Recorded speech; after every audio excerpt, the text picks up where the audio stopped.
What's making children at PS 65 in Queens sick? Tonight, parents finally get some answers. A well-known local bishop steps down after making a stunning admission. And it could be the biggest contraceptive breakthrough for women since the pill. Nightcast coming up at 11. Live from the CBS-2 Information Center in New York, this is CBS-2 Nightcast. Good evening, I'm Cindy Hsu in for Dana Tyler. And I'm Ernie Anastos. Are the toxic troubles at a school in Queens bad enough to make kids sick? Parents are finally getting some answers tonight on a story CBS-2 first brought you last month. John Slattery is live at PS 65 in South Ozone Park with the very latest on this tonight. John. Ernie, PS 65 is open till the end of the year, but it won't be open this summer. More testing to see if toxic levels are at all dangerous. Some parents think they already know the answer. I would totally, beyond a shadow of a doubt, tell you that it's not safe. Rachel Roman has a daughter with a rash, pink eye, and asthma. Are there fumes from the ground that come up making children sick? CBS 2's Marcia Kramer broke the story that since 1996, the Board of Ed has known a cancer-causing chemical, trichloroethylene, has seeped under the school. At issue, reports that this former factory called Ozone Industries had been a hazardous waste disposal site and had contaminated the groundwater that ran under the school. It was a plume of toxins seeping underground. Tonight, Board of Ed and Health Department officials briefed parents on the latest findings. CBS 2 was not allowed to bring a camera into the meeting. The findings: toxins are within minimum risk levels, but some are higher than levels typically found in buildings. So, more testing this summer. If you put it all together, boom. And that's what we're looking at now, a big boom. Officials here tonight told the parents they will meet with them again and provide all documents and provide full disclosure before school opens again in the fall. Reporting live from Ozone Park, John Slattery, CBS 2 Nightcast. Thank you, John. It is official. Mayor Bloomberg will take over control of New York City's schools. The state Senate passed a bill today giving the mayor power over the Board of Education and the authority to select a new chancellor. Governor Pataki is expected to sign that legislation tomorrow. Mayor Bloomberg has achieved a feat that no other mayor could, including Mayor Giuliani. Cindy?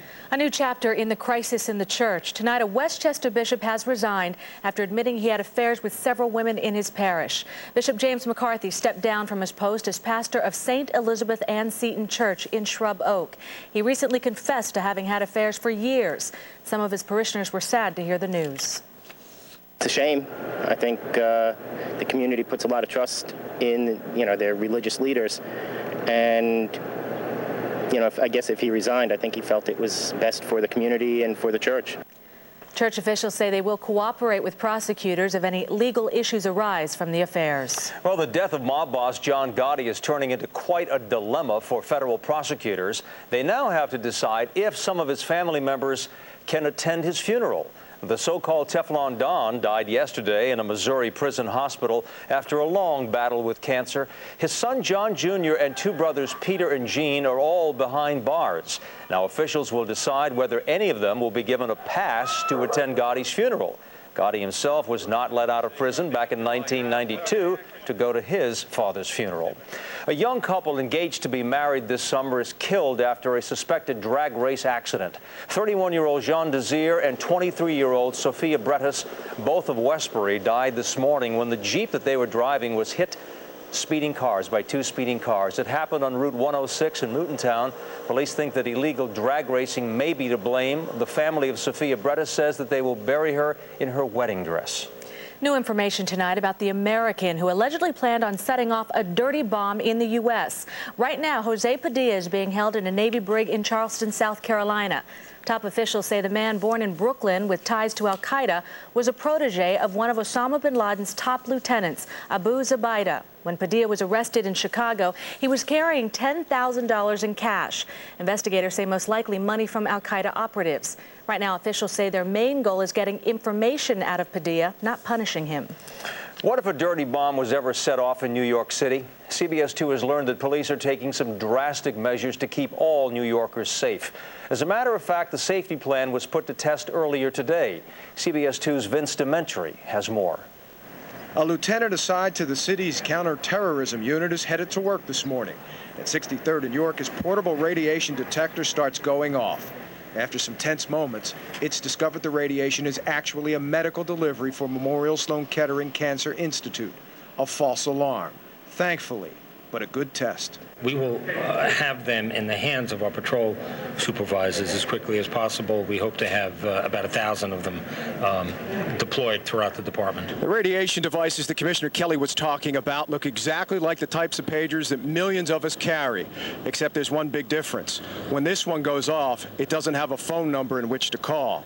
It goes off because it's detected radiation. And you can only imagine that when this thing started to beep this morning, how that lieutenant felt. St. Vincent's Hospital has a different type of instrument.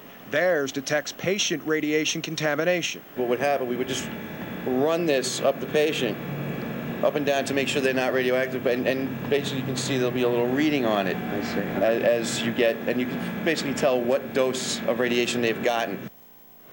St. Vincent's, like many other facilities citywide, has decontamination units to deal with people exposed to radiological, biological, even chemical poisoning.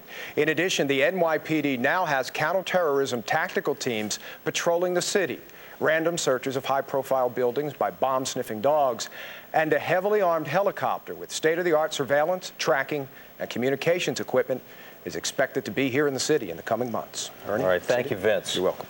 Well, exactly 9 months after September 11th, city crews are still trying to find more victims of the terror attacks. But owners of one building near Ground Zero are refusing to let officials inside to complete their search. Deutsche Bank owns the heavily damaged Bankers Trust building near Ground Zero. Even though fire officials have found human remains in several buildings around the pit, Deutsche Bank won't let crews inside to search for remains. Company officials say a dangerous mold inside the building is too risky for workers. On the anniversary of the terror attacks, relatives of victims are pushing for answers from Washington. Organizations representing the families rallied at the Capitol today. They're calling for an independent bipartisan commission to study the 9/11 attacks. They want to know how they happened, whether they could have been prevented, and how to stop any future threat. New York senators joined the rally to show their support for that proposal. And a show of support today for some heroes of 9/11. The Port Authority paid tribute to hundreds of its workers who gave of themselves on that terrible day. 75 PA police officers and civilians gave their lives. The agency handed out medals to the survivors and to relatives of the fallen. Governor Pataki declared those who died while trying to help others are an inspiration to all Americans. Some high school students who experienced the destruction of September 11th firsthand are making a special presentation tonight. Their inspirational story is next. And it's the medical breakthrough that could spark another sexual revolution. You don't want to miss tonight's CBS 2 Health Watch report. And David, are we in for another hot one tomorrow? Yeah, look for more hot temperatures tomorrow, but this time you may need your umbrellas. Looks like we could see some storms as well. We'll have all the details with your CBS 2 Team Weather Forecast. News on CBS 2 is brought to you by ING Direct. Tonight, students who witnessed the disaster are trying to make sense out of September 11th. Well, they made a documentary about their experience, and tonight they unveiled the film to a special crowd. CBS 2's Penny Crone has more. I'm Penny Crone. It's been 9 months since that tragic day on September 11th, 2001. The recovery effort down here at Ground Zero is over, but there's still a lot of young people recovering, and they're showing it in all different ways. The second plane comes in and hits the building. You felt the floor shake. It was just moving, it was just vibrating. The lights went off, then went back on. A ball of flame comes. 2 high schools were right next door to Ground Zero. 10 students at the high schools for leadership in public service and economics and finance made a mini documentary called History Makers. It's about what all the students have been feeling since September 11th. We're always saying, tomorrow I gotta go there, I gotta go this. But you never know what may happen. The tape was played for the first time at the Mazer Theater in Lower Manhattan. The students were thrilled their hard work has come to fruition. It looks like a football field. The only thing is you can't play football there. I'm Penny Crone, CBS 2 Nightcast. Thank you, Penny. When we come back today, today's blistering heat coming back, well, your forecast is next. Plus a new gel that some experts say does it all when it comes to protected sex. See our special CBS 2 Health Watch report. Closed captioning on CBS 2 is brought to you by the radical Toyota Prius. Get the feeling. Toyota. CBS Market Watch is brought to you by Charles Schwab. A potential medical breakthrough for women. Researchers are developing a new contraceptive that can also protect against disease. Dr. Mike Rosen has the story.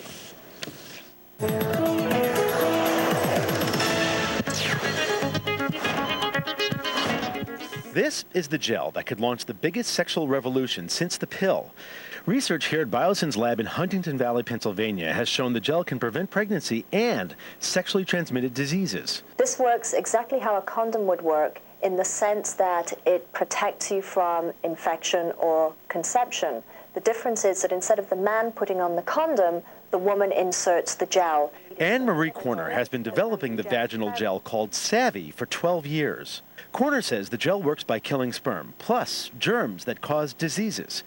Savvy is supposed to prevent diseases like HIV, the deadly AIDS virus, genital herpes, human papillomavirus, and chlamydia. 15 million Americans are infected with sexually transmitted diseases every year. And in women, STDs can cause infertility, cancer, even death. The ability to prevent them and pregnancy with one compound would be a major medical breakthrough. It's a great thing. It's a great thing for women to protect themselves with. Carol McConway was among the first group of women to test Savvy. It's generally like any spermicide over the counter. Carol says it was easy to use, 15 minutes before each sexual session with her husband. I think it'll empower women to choose, a product that's going to be a one-time stop shop. The final stages of testing are expected to begin at the end of the year on 6,000 women. If all goes as